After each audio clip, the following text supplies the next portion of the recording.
Brought to you by KR Mangalam University. We provide you the platform to turn your dreams into reality. Give wings to your aspirations with KR Mangalam University. Surgery कर रहा है। Surgery heart patients की surgery बड़ी उम्मीद से BK hospital में आते हैं कि सस्ता और बढ़िया इलाज होगा यहाँ, लेकिन यहाँ तो नकली डॉक्टर काम कर रहा था। लेकिन अब भी पुलिस का रवैया ऐसा ढुलमुल है कि 3 दिन हो चुके हैं, FIR दर्ज हुए, कोई गिरफ्तारी नहीं है। हाँ, मौत भी हुई है। मौत का आंकड़ा तो अब मेरी नॉलेज में 3 मौत तो मेरे रिकॉर्ड में है। जो पेशेंट से मैंने खुद बात करी, उनके जो अटेंडेंट हैं, उनके घर वाले, उनसे बात की, उनकी डेथ हो चुकी है और ऑन रिकॉर्ड भी आ रहा है।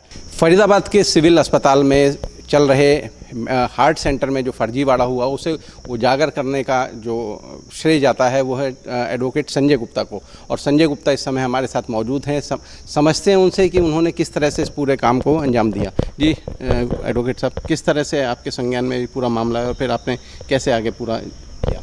मैं सबसे पहले आज तक की टीम को धन्यवाद देता हूं कि वो इस फर्जीवाड़े को अपने नेशनल टीवी पे दिखाना चाह रहे हैं। हुआ ये था कि मैं 2025 में अपना चेकअप कराने के लिए बीके हॉस्पिटल गया था, हार्ट सेंटर में।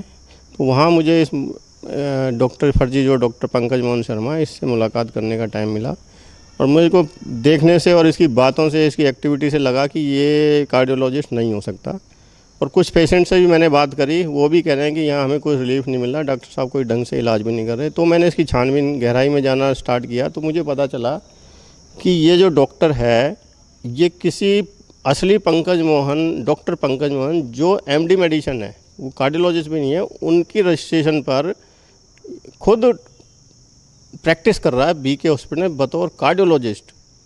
और इसने जो स्टैम्प बनवा रखी थी उसके नीचे, अपनी स्टैम्प के नीचे अपने qualification MBBS MS DNB cardiology लिखी हुई है। जबकि जो असली डॉक्टर थे वो कार्डियोलॉजी DNB और MS है ही नहीं, वो MD मेडिसिन है। तो फिर इसकी शिकायत मैंने civil surgeon office, PMO office, director general health office और चीफ सेक्रेटरी को 7 फरवरी 2025 को करी, रिटर्न में, ईमेल से भी और बाय पोस्ट भी मैंने लेटर लिख के भेजा।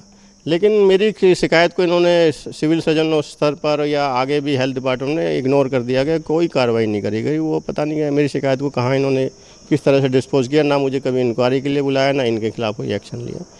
तो मुझे थोड़ा गलत फील हुआ कि गलत आदमी लोगों की जान से खिलवाड़ कर रहा है और सर्जरी कर रहा है। सर्जरी हार्ट पेशेंट्स की सर्जरी बड़ी उम्मीद से बीके हॉस्पिटल में आते हैं कि सस्ता और बढ़िया इलाज होगा यहाँ, लेकिन यहाँ तो नकली डॉक्टर काम कर रहा था।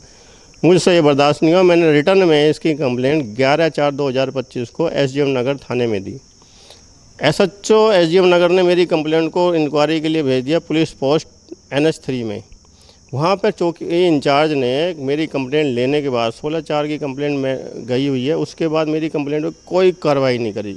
जब भी मैं 3 बार मैं उस चौकी इंचार्ज के पास गया, उसने हर बार ये कहा कि हमने नोटिस दे रखा है, रिकॉर्ड आएगा तो हम इंक्वायरी करेंगे। भाई इतनी ग्रीवेंसेस है इसकी जो इसका जो क्राइम चल रहा था, फर्जी डॉक्टर लोग जान से मार रहा है, गलत सर्जरीज कर रहा है। पता नहीं कितने मर चुके होंगे और कितने जिन्होंने सर्जरी करके डिस्चार्ज किए उनमें से कितने जिंदा भी हैं या नहीं है, उसका क्या होगा। मुझसे बर्दाश्त नहीं हुआ तो फिर मैं NIT DCP NIT साहब से मिला।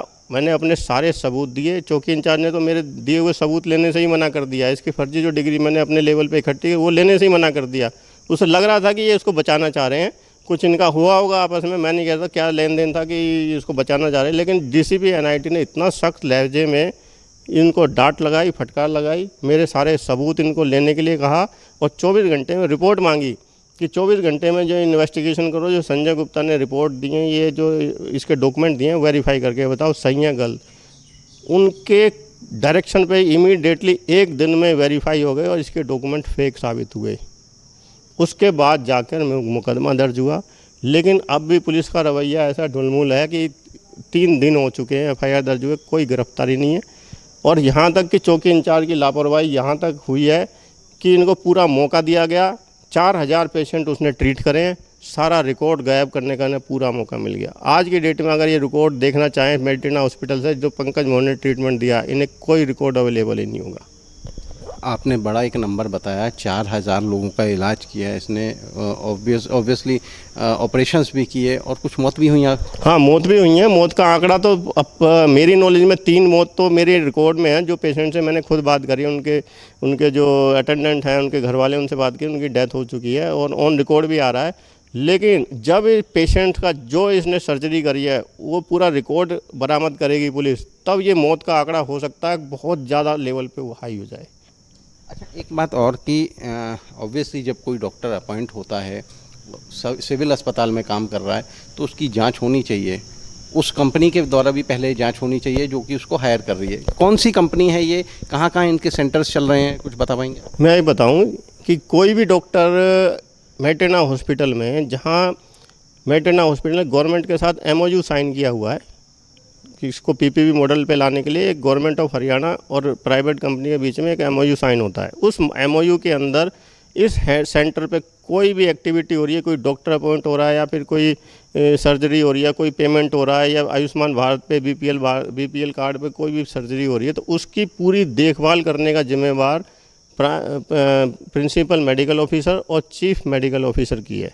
यानी कि PM और CMO जो कि CMO की पूरी जिम्मेवारी है कि वो डॉक्टर जो इन्होंने अपॉइंट किया है वो एज़ पर MOU क्वालिफिकेशन रखता है, मिनिमम एक्सपीरियंस जो MOU में लिखा हुआ वो रखता है। ये वेरीफाई करने की जिम्मेवारी PMO और CMO की है। लेकिन इन्होंने मेटरना हॉस्पिटल ने 1-2 साल प्रैक्टिस करे हुए आदमियों को, डॉक्टरों को भी अपने हॉस्पिटल में कार्डियोलॉजिस्ट बतौर रख लिया। लेकिन इस बात पर ना तो PMO ने ध्यान दिया कभी, ना CMO ने। इस बात के लिए मैं कई बार इनको आगाह करता रहा हूँ कि ये गलत हो रहा है, यहाँ एक्सपीरियंस डॉक्टर काम नहीं कर रहे।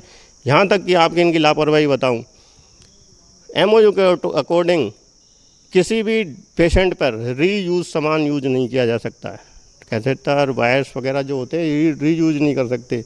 इस मेडिटेरना हॉस्पिटल ने अपने बिल जनरेट करने के लिए फर्जी जनरेट एक वायर को 6 पेशेंट पे यूज़ किया है, रीयूज़ किया है, जो कि बिल्कुल एथिक्स से गलत है, जान से खिलवाड़ किया है। और 6 पेमेंट, एक वायर को 6 पेशेंटों पे यूज़ किया, उसका 6 बार गवर्नमेंट से क्लेम किया है नए सामान का, और इन्होंने करोड़ों रुपए सरकार के गबन करें।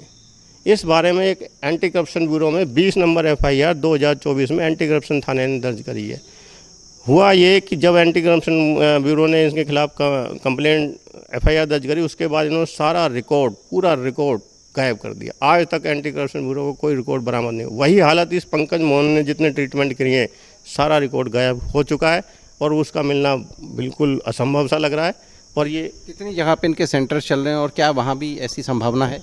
इनके सेंटर मौजूदा कंडीशन में तो अम्बाला, पंचकुला, गुड़गांव और फरीदाबाद में चल रहे हैं।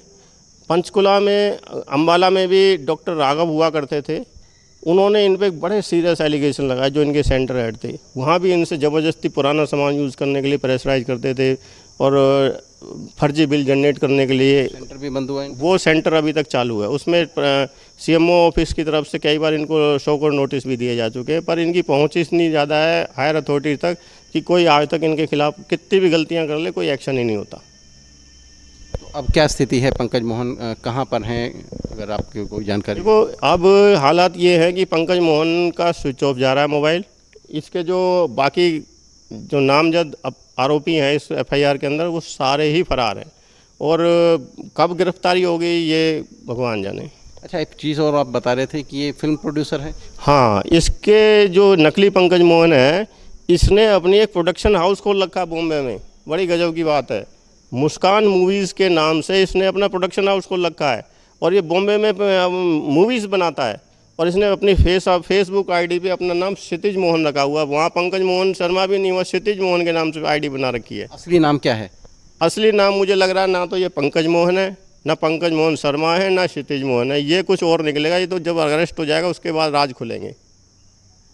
बड़ी अजीब बात है कि एक मुंबई में फिल्म प्रोडक्शन का या जो भी काम करता है और एक अचानक से फरीदाबाद आता है और यहाँ पे कार्डियोलॉजी और हार्ट की सर्जरी करने लग जाते हैं। देखो, ये मेरी अंतरात्मा नहीं मानी थी कि मैं ऐसा गलत काम होने दूं। मैंने पूरी लड़ाई लड़ी, लेकिन जो इसके लिए जिम्मेवार थे, जिनके ऊपर जिम्मेवारी थी कि ये काम गलत हो रहा है तो उसको रोकें, अगर उन्होंने अपनी जिम्मेवारी नहीं निभाई तो मैं तो उसमें कुछ कह नहीं सकता। सरकार बैठी है, हरियाणा सरकार, वो एक्शन ले ना ले उनकी मर्जी है। अच्छा वकील साहब, ज़ाहिर तौर पर परेशानी आती है जब कोई इस तरह का काम करता है, लेकिन जैसे कि आप एक आम आदमी हैं, आपने एक इनिशिएट किया और इतना बड़ा पर्दाफाश किया, तो एक आदमी भी बहुत कुछ कर सकता है, एक आम आदमी भी। मैं बताऊं, एक आम आदमी को अगर गलत काम हो रहा है तो अपनी आवाज़ रखनी चाहिए। हो सकता है सच थोड़े टाइम के लिए दब जाए, पर वो ख़त्म नहीं होता। सच सच रहता है, कभी ना कभी उभर के आता है। वही मेरे साथ हुआ। मैं मल्टीपल टाइम लड़ाई लड़ी इस मैटरना हॉस्पिटल के ख़िलाफ़। हमेशा मेरी आवाज़ दबा दी गई, मेरी कंप्लेंट दबा दी गई, लेकिन मैं अपनी लड़ाई जारी रखा। और मैंने ये, अब दुनिया देख रही है, मैं कोई झूठ नहीं बोल रहा था, दुनिया देख रही है कि जो मैं कह रहा था वो सही निकला और ये फर्जीवाड़ा हो रहा था। तो ये थे हमारे साथ एडवोकेट संजय गुप्ता, जिन्होंने इस पूरे मामले से पर्दा उठाया। इनका कहना है कि कोई भी आम आदमी शख्स इस तरह का काम कर सकता है, बशर्ते वो थोड़ा सा टिका रहे, क्योंकि सच्चाई की जीत में थोड़ा समय लगता है। हालांकि इन्होंने भी कई मौक़ों पर जब कंप्लेंट्स की, कई अधिकारियों से मिले तो इन्हें निराशा हाथ लगी, लेकिन फाइनली डीसीपी एनआईटी को इन्होंने अपनी बात समझाई और उन्होंने पूरे मामले को गंभीरता से लेते हुए इस पूरे मामले में मुकदमा दर्ज किया। हालांकि अभी तक इस मामले में कोई गिरफ्तारी नहीं हुई है, लेकिन एक जो कागज़ी कार्रवाई या जो एक जांच का प्रोसेस ज़रूर शुरू हुआ है और उम्मीद की जाती है कि जब ये प्रोसेस शुरू हुआ है तो ये अंजाम तक भी पहुँचेगा। सचिन गौड़, फरीदाबाद।